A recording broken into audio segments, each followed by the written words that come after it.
In the months and years following the conclusion of World War II, the world was left with a vast array of military technologies, some of which had been developed in secret and tested under the utmost confidentiality. As the war came to an end, many of these weapons, advanced for their time, were rendered obsolete or surplus. The question that emerged for governments, military strategists, and economists was what to do with them. The world was in a state of disarray, and the need to rebuild and reorient economies, as well as to manage the lingering effects of wartime mobilization, weighed heavily on the victors. In the United States, the Soviet Union, and Great Britain, military stockpiles were filled with weapons of extraordinary technological complexity. These ranged from advanced bombers, experimental tanks, and jet fighters to weapons systems that had never been fully utilized in combat. At the same time, the end of the war marked the beginning of a new era in which the priorities of national security, economic recovery, and geopolitical tension took precedence. The sheer volume of surplus weapons, as well as the secrecy surrounding their development, created a situation in which few knew the full extent of what had been produced during the war. The Soviet Union, for instance, had developed a number of weapons that were considered cutting-edge for their time, including advanced anti-tank guns, artillery, and aircraft. After the war, the Soviets found themselves with an overabundance of military material. They quickly dismantled much of it, converting some for use in their newly established peacetime military forces. However, much of it was simply left to rust in the harsh Russian landscape. Thousands of vehicles, tanks, and aircraft were scattered across the Soviet Union, from remote Siberian warehouses to vast fields in Eastern Europe. The inability to effectively repurpose such vast stockpiles led to a widespread abandonment of many of these weapons. The situation in Britain was similarly complex. With the economic strain of the war still fresh in the public consciousness and the looming threat of debt from the costly conflict, the British government faced a dilemma. On one hand, there was a political desire to maintain a strong military presence, but on the other, there was the reality of a nation struggling to rebuild itself in the aftermath of bombing raids and an exhausted workforce. Many of the advanced weapons developed during the war were either scrapped or sold off to other nations, often at a loss. Some were dismantled for their materials. Strategic metals such as steel, aluminum, and copper were in high demand for post-war reconstruction. Others, like the British-built jet bombers, which had been conceived as part of a post-war air deterrent, were discarded as the threat of an all-out air war receded. The United States faced a more complicated situation. The sheer volume of technological advancements made during the war was staggering. The U.S. military, as the largest and most resource-rich of the Allies, had developed weapons systems that were the envy of the world. However, with the war's end, the need for such a massive military arsenal evaporated. The U.S. government, under pressure to convert wartime production to peacetime industries, began the process of scrapping thousands of planes, tanks, and artillery pieces.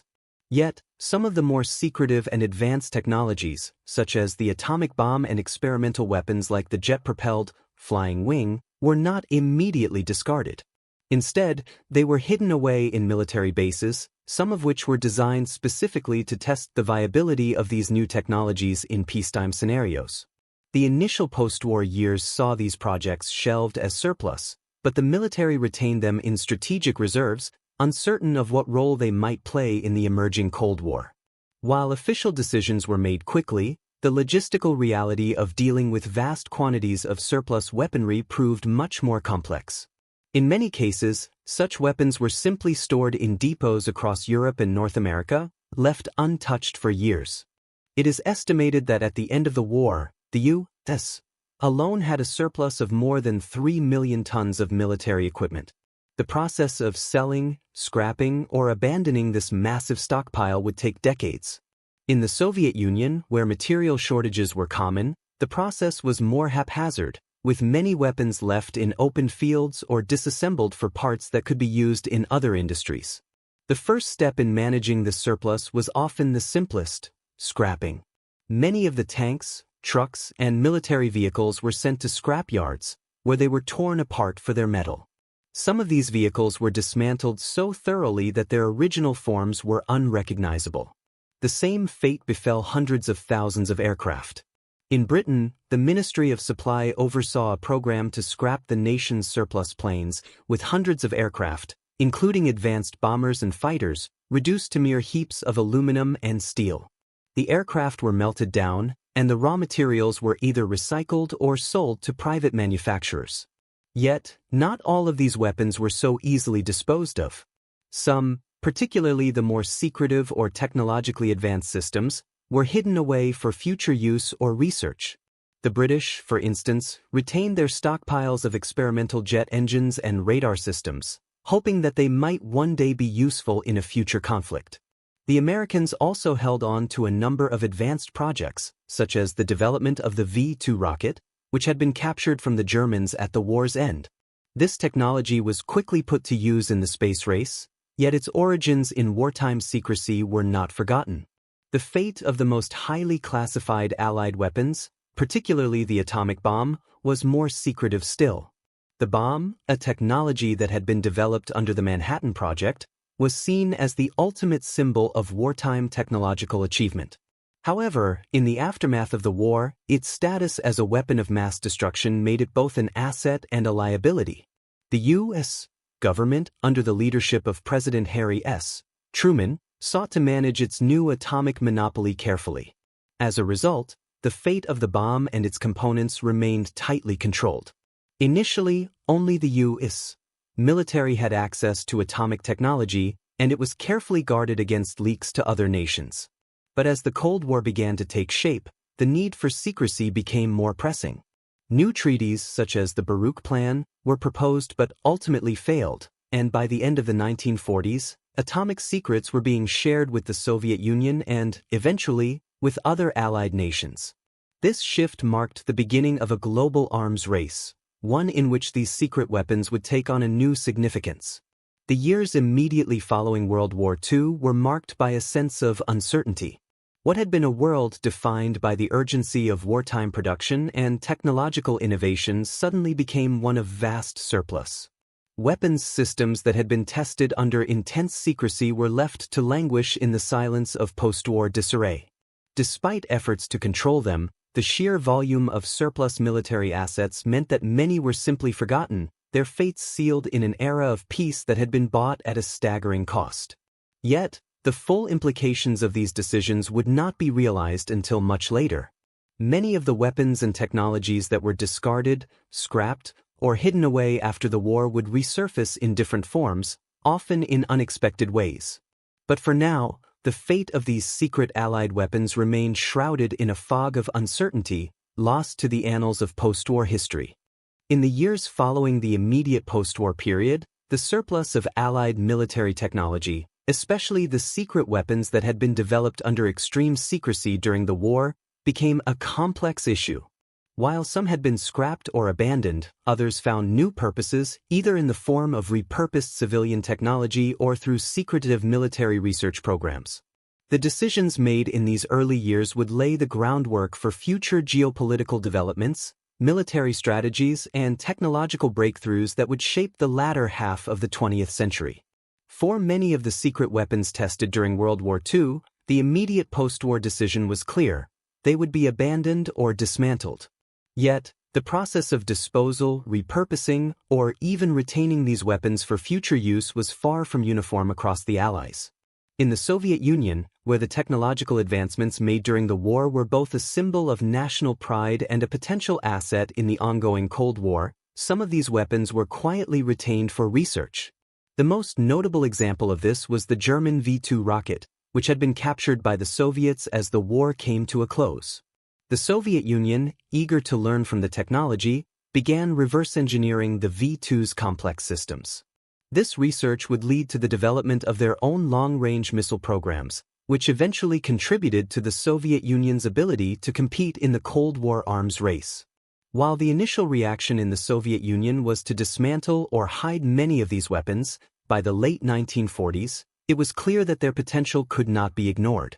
The V-2, with its advanced guidance system and propulsion technology, became the basis for much of the Soviet missile research. The Soviets would continue to develop the knowledge they gained from the German rockets and apply it to the creation of their own ballistic missiles. This was a significant moment, as it showed how the development and repurposing of wartime technology would drive military advancements for decades to come. In the United States, the situation was slightly different. While many of the advanced weapons and aircraft that had been developed during the war were dismantled, some of the most significant wartime technologies were retained for research and potential future use. The U.S. military, with its vast resources and technological infrastructure, was able to keep some of its most advanced systems intact. Notably, the United States kept a tight grip on its atomic weapons. After the war, the U.S. held a monopoly on atomic technology, and the development of nuclear weapons became a central focus of American military and foreign policy. The first atomic bombs tested at the Nevada test site and in the Pacific had demonstrated the power of these weapons, but the true potential of nuclear technology had not yet been fully realized. In addition to the atomic bomb, the U.S. military also retained other advanced weaponry, such as the experimental jet-powered bombers and reconnaissance aircraft. The Flying Wing, developed by Northrop during the war, had been one of the most secretive projects undertaken by the U.S. Air Force. Although it had not been used in combat, its design and potential were still regarded as valuable. After the war, development of the Flying Wing was revived, and the technology influenced future bomber designs, such as the B-2 Spirit stealth bomber. The Flying Wing, though never a mass-produced weapon, showed the direction in which air warfare was heading in the post-war years. The U.S. also turned to a different set of technologies, ones that would not have been possible without the secret weapons developed during the war. A perfect example of this is the transition from wartime aircraft to civilian aviation technology. In the immediate post-war period, many of the airplanes and technologies used in combat were adapted for use in commercial aviation. The development of faster, more efficient jet engines was a direct result of military research into high-speed aircraft. The United States' dominance in jet propulsion technology, born of wartime innovations, enabled American commercial airlines to become leaders in the aviation industry during the 1950s and 1960s. In Great Britain, the immediate post-war fate of their surplus weapons was shaped largely by economic constraints. Like the United States and the Soviet Union, Britain had developed advanced military technologies, but its ability to maintain a large military arsenal was limited by the severe economic strain of the war. The British government, unable to afford to retain large stockpiles of weapons, began to scrap much of its surplus. Tanks, aircraft, and artillery were sold off to foreign countries or melted down for scrap metal.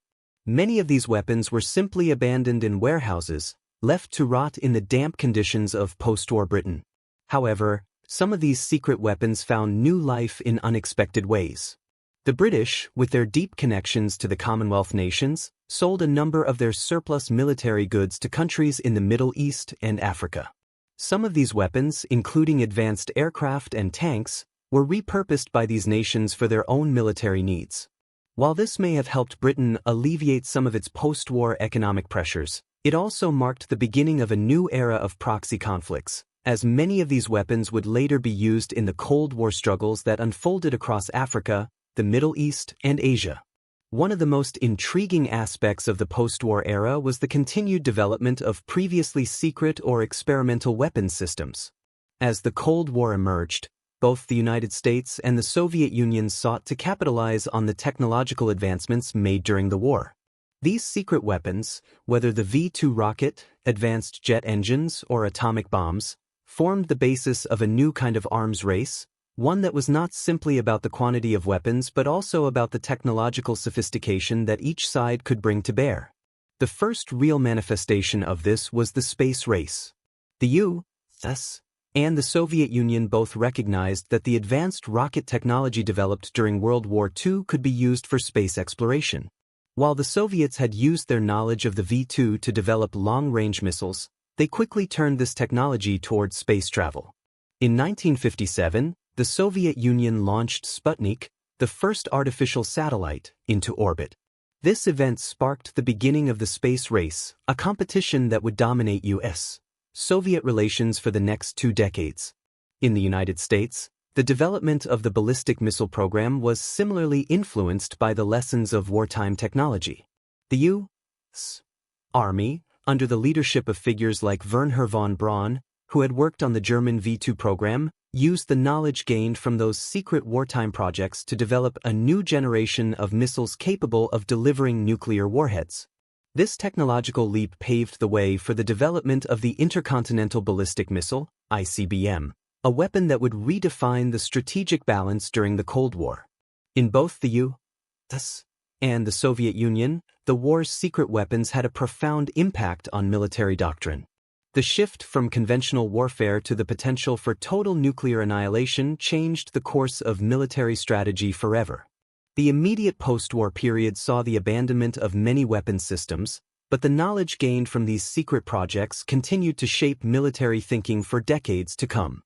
These advances would form the backbone of Cold War deterrence, and their legacy still affects global military strategies today.